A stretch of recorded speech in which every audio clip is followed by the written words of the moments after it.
is the Scorecard, where you score the latest sports news and in-depth news. I'm Erica Christensen. Tonight on the Scorecard, Dodgers close in on their 25th National League pennant, while the Guardians get a reprieve in the American League. Dmitry Bivol's camp demands a rematch with Artur Beterbiev. Adams and Lady Falcons complete the preliminaries in the Asian University's Women's Softball Asia Cup 2024. Join our chat with former Governor Chavit Singson. All that and more on the Scorecard tonight, the 18th of October. Now here's our roundup. In Game 3 of the American League Championship Series, Cleveland Guardians earned at least a Game 5 today versus the New York Mets. It took 10 innings, but with 2 outs and 2 strikes. And scores still tied at 5 at the bottom of the 10th. David Fry hit a walk-off homer to left center field. Fry and Josh Naylor on third base, and the long game on a score of 7-5 for the home team. Despite a shaky 8th inning from closer Emmanuel Clace, the Guardians rallied and kept their World Series dreams alive with John Kensey Knowles game-tying homer off Luke Weaver with 2 outs in the bottom of the 9th. Strong defense, particularly from Andres Jimenez, helped hold off the Yankees. The Guardians look to tie the series tomorrow at 8:08 a.m. Philippine time. In Game 4 of the National League Championship Series, Shohei Ohtani hit a leadoff homer and scored 4 times, while Mookie Betts contributed a 2-run homer and a 2-run double to power the Los Angeles Dodgers to a 10-2 victory over the New York Mets. The Mets struggled to keep up despite a homer from Mark Vientos and a chance to rally in the 6th inning. The Dodgers' strong offense and solid pitching by Evan Phillips helped secure the win. The Dodgers now lead the series 3-1 and look to end the series by winning their 25th NL pennant tomorrow at 5:08 a.m. Philippine time. Moving to the Taichung International Softball Stadium, Adamson University, donning the national colors, will battle South Korea at 12 noon tomorrow for third-place honors in the Asian University's Women's Softball Asia Cup 2024. The Lady Falcons fell to host Taipei this afternoon 9-1. Taipei took an early lead, scoring 2 runs in the first inning and 7 more in the second. Adamson's only run came from MJ Maguad's double in the 4th inning. The Philippines ended the elimination round with a 4-2 record, losing only to Taipei and Japan, who will face each other in the championship at 2 p.m. While South Korea sports a 3-3 card, having lost to the gold contenders and to the Philippines just yesterday by shutout 7-0. In NCAA Season 100 at the Philoil Eco Oil Center in San Juan, San Beda University repeated over the University of Perpetual Help System Delta. The Red Lions' strong defense and Yukian Andrada's 21-point performance, including 5 of 9 3-point conversion, were key. They turned the game around with a dominant second quarter, outscoring the Altas 21-7. Adding to Perpetual's woes was losing starting guard Sean Orgo towards the halftime break as the Ilonggo collided with San Beda's Eman Tagle and was stretchered off the playing court in great pain. Rookie sensation Mark Gojo Cruz scored 14 points for the Altas, but it wasn't enough to overtake the charging Lions. San Beda now has 8 wins in 12 games, while Perpetual dropped to 5-7. In the later game, Mapua University used a strong second-half performance to defeat Colegio de San Juan de Letran 86-78. The Cardinals improved to a 9-3 record for solo second in the standings, while the Knights fell to 5th with a 6-6 record. Chris Hubilia led Mapua with a career-high 19 points, 10 rebounds, and 9 assists. JC Recto stepped up with 14 points and 6 rebounds, helping the team in the absence of Mark Igliane. Mapua's Igliane and Letran's Jimboy Estrada both served 1-game suspensions today. If you're wondering why the late Dikembe Mutombo's finger wag was not classified as a taunting violation and never got him into trouble, it's because he directed it at the crowd, not at a fellow player. And that's a lesson Growling Tiger Muhammad Tungkara is learning the hard way. Both UAAP Men's Basketball Commissioner Savi Nunag and UST coach Pido Harencio confirmed to the Scorecard that the UAAP has denied UST's appeal to reverse the automatic suspension of Tungkara. The 6'7" Malian was assessed 2 technical fouls for taunting in the game against De La Salle last Wednesday. Tungkara will serve the suspension tomorrow in the UST versus Ateneo game at the UST Quadricentennial Arena. In boxing, Dmitry Bivol's team has filed a protest to the IBF, WBA, WBC, and WBO and requested an immediate rematch against now undisputed light heavyweight champion Artur Beterbiev. At this point, the decision lies with His Excellency Turki Al-Sheikh, chairman of Saudi Arabia's General Entertainment Authority, who has shown interest in a rematch. Famed trainer Robert Garcia, while acknowledging Bivol's performance, believes the fight was close and joins calls for a rematch. The IBF has ordered Beterbiev to defend his title against Michael Eifert, which might delay a rematch with Bivol. Eifert's mandatory spot came from defeating Jean Pascal, but it's unclear if Beterbiev will fight Eifert or seek a deal to pursue a more lucrative rematch with Bivol.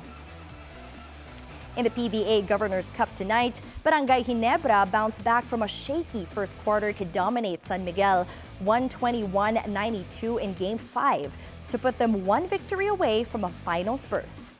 Rookie RJ Abarientos led the Gin Kings with 28 points with strong support from Scotty Thompson, Justin Brownlee, Japet Aguilar, and Maverick Ahanisi. San Miguel Stars struggled in the second period, allowing Ginebra to pull away and get close, clinching the series in Game 6 on Sunday at Smart Araneta Coliseum. If you're running on Sunday with Women's Run PH like me, be sure to carbo load and have your gear ready by tomorrow. Assembly for the 10-kilometer run is at 4:30 in the morning and 5:10 in the morning for the 5-kilometer run. Parking is available, but it's first come, first park. And that's our roundup for tonight, the 18th of October. When we return, we will go straight to our visit with former Governor Luis Chavit Singson, a man who puts his money where Pinoy fighters can flourish. So watch out for that here on the Scorecard and more.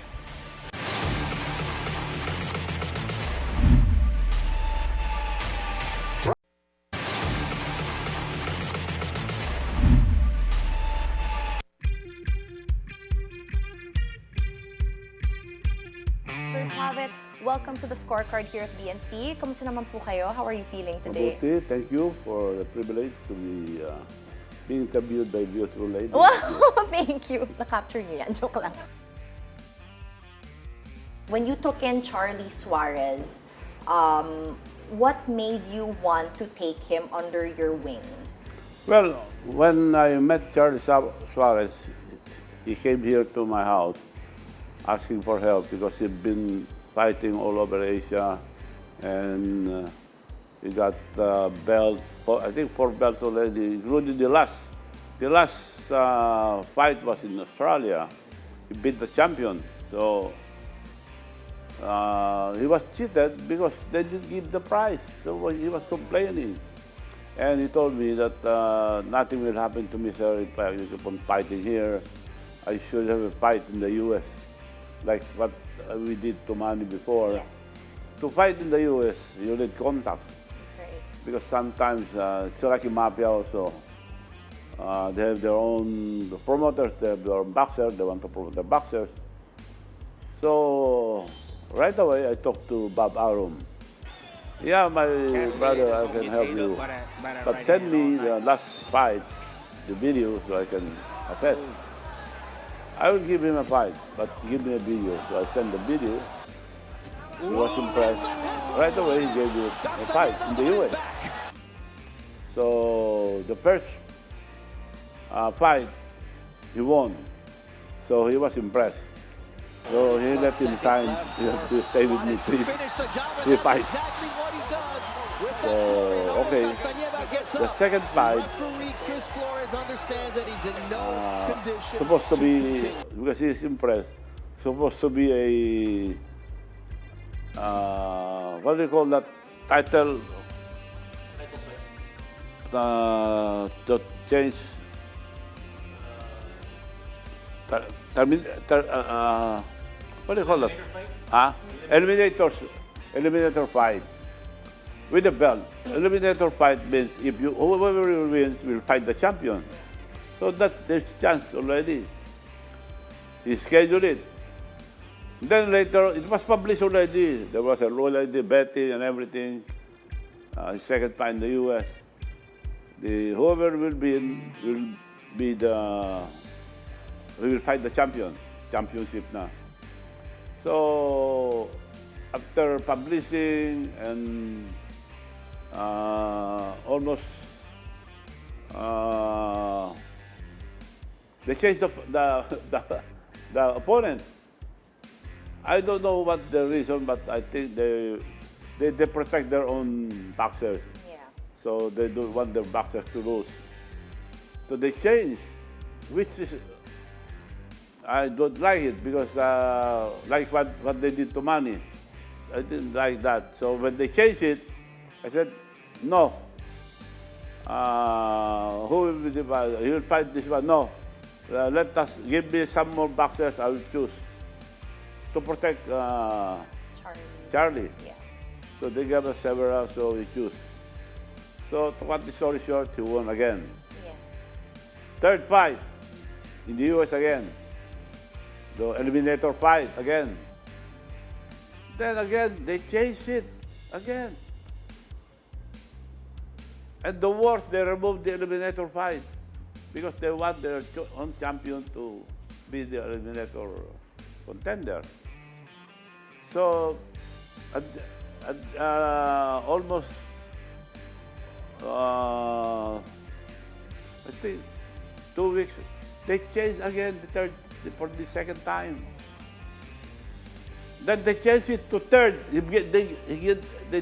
What they did to Manny, they did it to him. A tall guy, Yeah. who is heavier. So, That's unfair.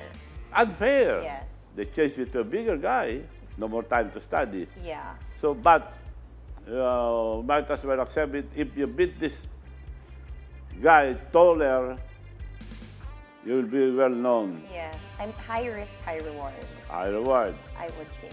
Yeah. So, third round, he knocked him out. Yeah. So now we have the bigger chance now to be the next fight will be the eliminator. After the eliminator, if not the champion. And of course, that's all thanks to also your support to Charlie. Yes, yeah, I support him. They didn't spend anything. All the tickets, I paid for it, the hotels and everything. And I'm his manager, but I don't get any percentage, 0%. The manager that doesn't get a cut, by the No, way, that's no. Sir Chavit Singson. Okay, so just out of curiosity, Sir Chavit, when Charlie first approached you for help, initially, what was his specific request of help? Did he specifically want your connections? Did he need financial help, coaching staff? He needs me to arrange a fight in the U.S. because I have no future here, sir. In Okay. Asian countries, I don't have any future. So that was just his initial help. But I know that you also extended other help, like Yes. financially. And Yeah. I know that you also loaned him your Tagaytay house. Yeah, for stayed him in my to- house. Yeah. In fact, I never entered that house. He's the one who used it for, I think, 10 years already. So in your opinion, what do you think is the role of businessmen like you in the lives of our Pinoy athletes? Life of athlete. Our Pinoy athletes, yeah. Like, what is your Artist or athlete? athletes? Athlete? Yeah. Well,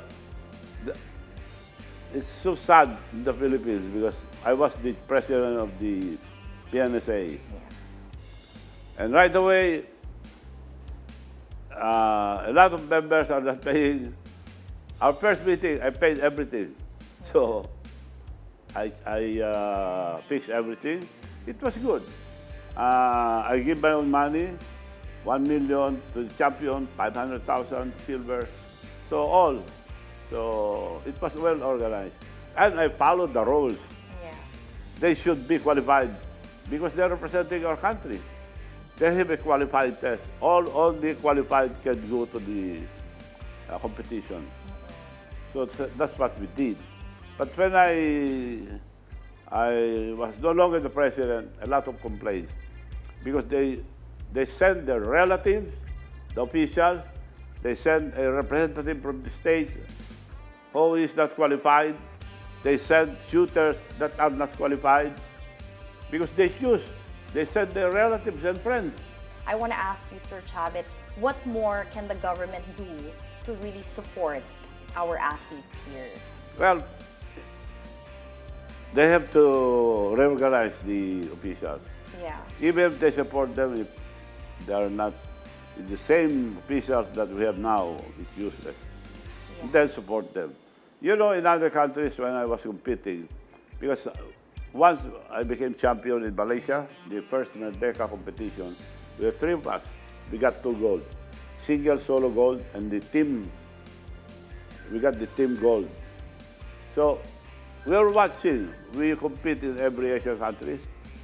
When they gave them ballot, to practice, you use that. Ubusin mo yan. Dito, here in the Philippines, we don't have any ballot. Yeah. We bring our own. Yeah. So they were not well supported. Yeah, that's So right. when I was still a shooter, I still remember, I gave them bullets, I gave them the clay target, they never paid me. Yeah. So that's what's happening to our sports. You have so many projects that you really want to accomplish. Yeah. I'm just very curious, how come you wanted to dive into boxing specifically? Like, what made you decide to invest in the sport and really go into Not it? really to invest, to help. To help. Because I didn't ask for any percentage to Right, yeah. Charlie. Even money. When I was, the first fight of money in the US, I remember he called me, "Pare, can you please come visit me in LA?" Nobody was with him. Yeah. So I went there to support him. And every fight, I give money to everybody. So I just want to help. So he became very popular. So God willing, Charlie will take over if he will win 2 more fights. We'll claim that. We'll pray He has for a it. chance. He has a chance He has because definitely a huge chance. he's a good fighter, good and religious. Yes. So, Sir Chavit, now that I know that you're not actually investing, you're more of like helping out Helping our others. athletes. Do you actually plan to, eventually in the future, do you plan to make this whole, like another business of yours? No, Just really no, helping? just to help, just to help. Okay. Like other media that interview me, I have more than 100 companies, all are making money. And I said, money is not yours until you spend it. That's why I'm spending money. When they ask me how I retire, I have no money. I spend all my money. At least for the good naman, sir, Yeah. diba? Like you're helping. Because it's true. You have money. If you die tomorrow, what will happen? Exactly. Exactly. Yeah. Pag-awayan lang eh. Correct. And I have another program. I just help the people. What was it about Charlie Suarez that made you want to help him? When he first approached you, Gov, kailangan ko po ng tulong, I need help. What made you say yes to him, to helping him? Now I investigate first. I want to give money, but as a reward system. Yes. I don't want to dole out. Kunti, tatama rin lang yung tao eh. Yeah. Like the vendors, when I see they're selling something, I buy everything. Extra money pa. Yeah. But if they're just ask, I don't give. Yeah, okay. And I'm looking for not only, anybody who likes to study that have a high grade, I finance. Yes. All over. In other provinces, they write me a letter. I check the university. If he's a student in high grade, I write a letter. I mean, check, pay their tuition fee. Yeah. Dapat may return din, di ba? Yeah, Kahit but paano, sir. yeah, so that it is investment to me. It's like an investment because they'll be helping our country. So I assume you did some kind of investigation about Charlie, right? Yeah. Before you finally helped him. So when you investigated about him, what did you find out about Charlie? So I'm sure you watched his videos. At first, his I matches. got the video. Yeah. Let me see his video. He's a good boxer. Yeah. So, good. I'll help him. Yes, yes. And do you have any plans, sir, of, you know, maybe leveling up our professional local boxing scene here in the Philippines so that, because we have so many boxers here. Yes, that's true because a lot of good fighters are not well supported, so we should support a lot. Yeah. Doon mo makikita, doon mo mapipili yung mga boxers. Yeah. Man is doing it, Manny Pacquiao, so I'm helping him also. Yeah. We are friends again. We had a misunderstanding during the election because he was running for president. Yeah. So he invited me to his birthday. I went to his birthday. We kissed each other, and now we are friends. When asked why he does what he does for our athletes. Well, to help the people. I'm happy. If I help, I'm happy. If I see people happy, I'm happy. I'm contented. As I've said, a lot of people are greedy. Greediness is the downfall of everybody.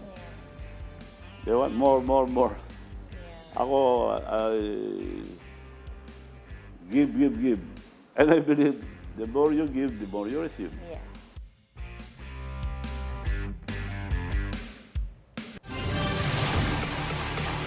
When the scorecard returns, be sure to keep your eyes on the prize.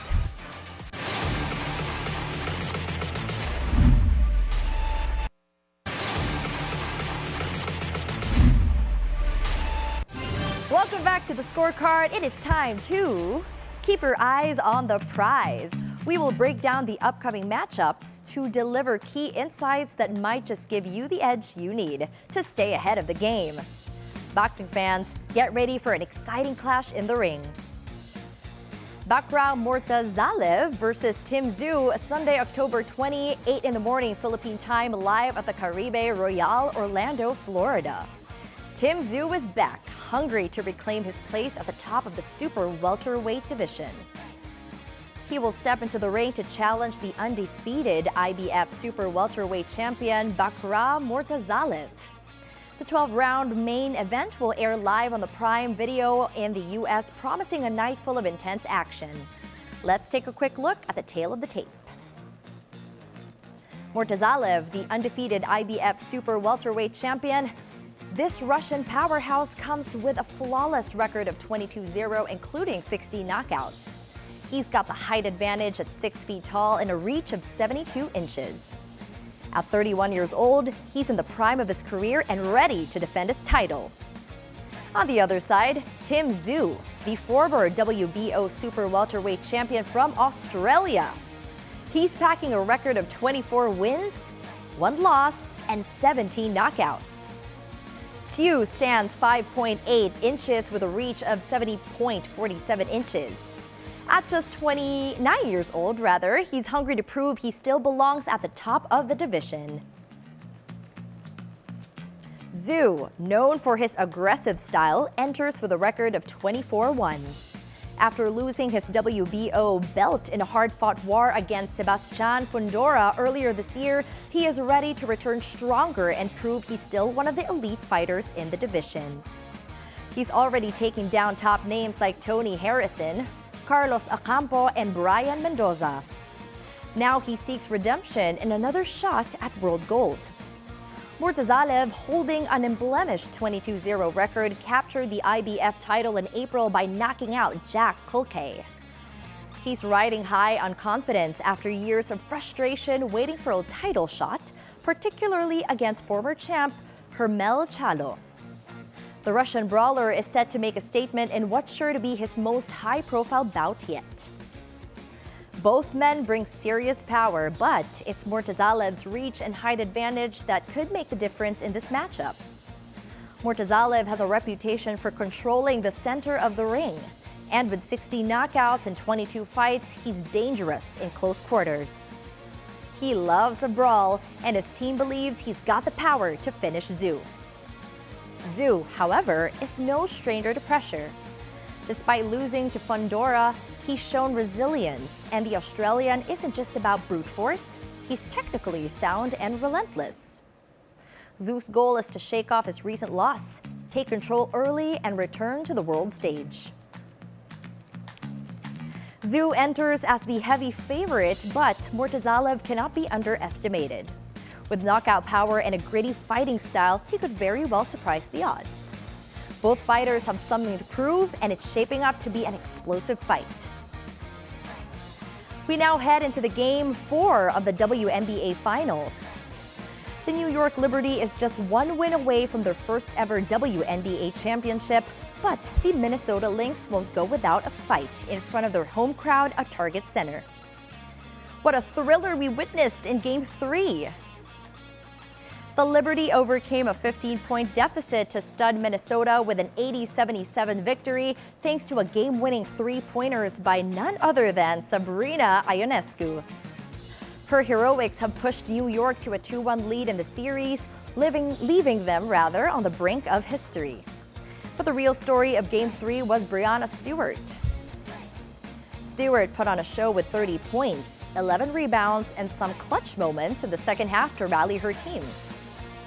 Ionescu, despite a quieter night, saved her best for last, draining the dagger from downtown with just 1 second left on the clock.